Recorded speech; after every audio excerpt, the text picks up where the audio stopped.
We are going to dive right in to talk about colorectal cancer screening today. All right, so now we're live. So, hey, friends, happy Friday to everyone out there, and welcome to my Friday Facts Live series. If it's your first time joining me, I've been doing this series every Friday since January. So, if you are joining for the first time, then come again next Friday too. But thanks for joining me.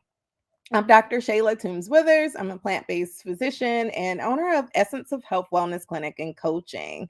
Before we begin, I'm just so excited to announce our upcoming live virtual masterclass event, What Your Doctor Didn't Tell You About Reversing the Health Crisis Trifecta.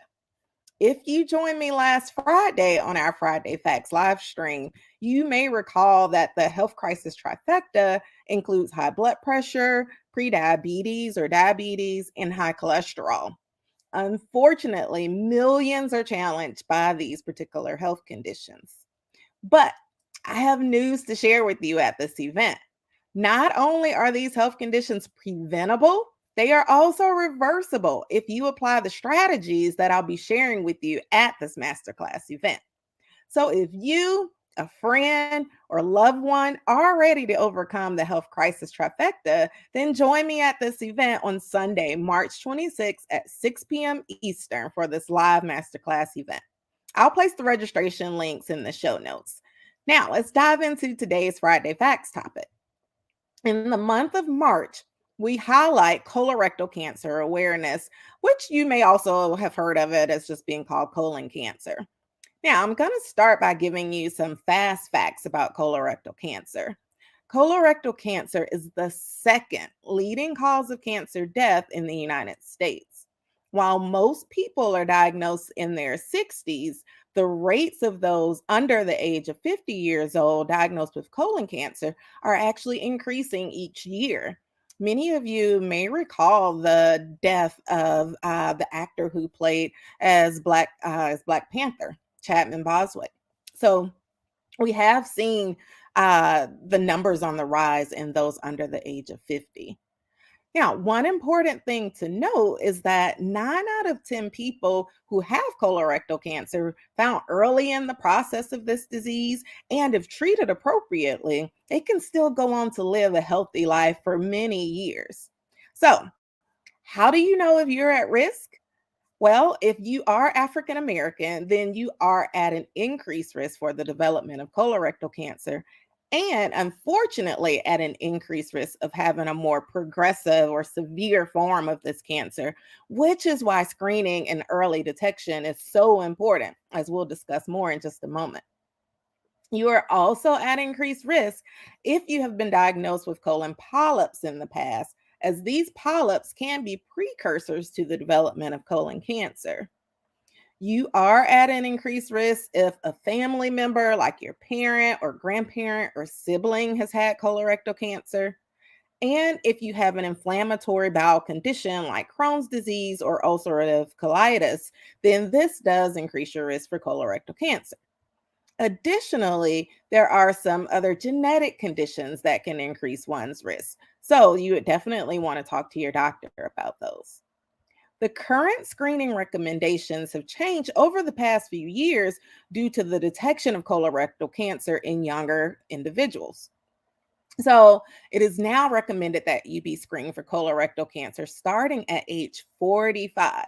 So listen up, folks. Age 45, you should start getting screened for colorectal cancer. And you should have screening routinely and regularly after age 45, with periodic screening up till age 75 or possibly even older, depending on the condition of your health.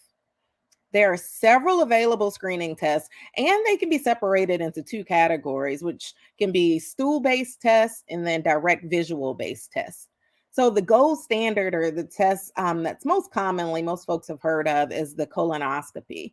In my experience, most people tend to want to avoid this test, largely in part of the bowel clean out or the prep that people call it, that's required prior to having this test. But for most individuals, getting a colonoscopy is a reasonable test to have performed because if it's negative and you're considered low risk, you only will need the test every 10 years. versus the other forms of testing, which you'll require more frequently. There are several stool-based tests that are out on the market now, and they are less invasive than getting a colonoscopy. But keep in mind that the stool-based test should be performed every 1 to 3 years, depending on which test you actually have performed. And the other thing to keep in mind here is that these tests may still require you to get a colonoscopy if your stool based test ends up being positive or what we call inconclusive, meaning they couldn't make a determination. Some tests are better than others at detecting early precancerous polyps, so this is important in determining which test may actually be right for you. So, you definitely want to discuss your risk factors and the potential risk and benefits of the various colorectal screening tests that are out there with your personal primary care doctor or your gastroenterologist so that you get the best form of screening for you as an individual. Now, let's talk prevention. One of my favorite quotes is an ounce of prevention is worth a pound of cure. Scientific research has linked red meat and processed meats like hot dogs, bacon, and deli meats like ham to actually increasing one's risk for colorectal cancer. In fact, the World Health Organization has labeled these products as carcinogens. Now, if so, you want to avoid the consumption of these food products so that you can lower your risk for colorectal cancer. You want to focus on fiber in your diet, as a high fiber diet has been shown to reduce one's risk for the development of colorectal cancer. So choose foods like beans, whole grain bread, brown rice, barley, and oats. Not only will these particular high fiber foods keep your bowels regular and healthy, but it will reduce your risk of colorectal cancer. So talk to your doctor today and get screened. Thanks for joining me today on the Friday Facts. Remember to go and get registered now for your ticket to my upcoming event, What Your Doctor Didn't Tell You About Reversing the Health Crisis Trifecta. And let's put you in the driver's seat of taking charge of your health this year. I'll be sure to put the registration link in the show notes from today's video. For more health tips, grab your free copy of my ebook at essenceofhealth.link/e-book. You can join the text message squad of Essence of Health for health tips right on your mobile phone, including a special discount code that's now available for the masterclass event. So text the letters EOH to 888-465-3077 to join the squad. I invite you to learn more about me, the Essence of Health Signature Coaching Program, and Essence of Health Wellness Clinic and Coaching at eohcoaching.com. And you can also tune in every Tuesday to my podcast, the Essence of Health Tea Time Podcast, on your favorite podcast app for all things health, wellness, and plant based nutrition. Or follow me on social media at Essence of Health Wellness Clinic on Facebook and Instagram, and YouTube, Dr. TW at EOHWC on TikTok, and Shayla TW on LinkedIn. I look forward to working with you and offer a free strategy session so that we can chat one on one about how I can help you to achieve your health goals this year. Remember, the essence of health is in you. Thank you so much for joining me.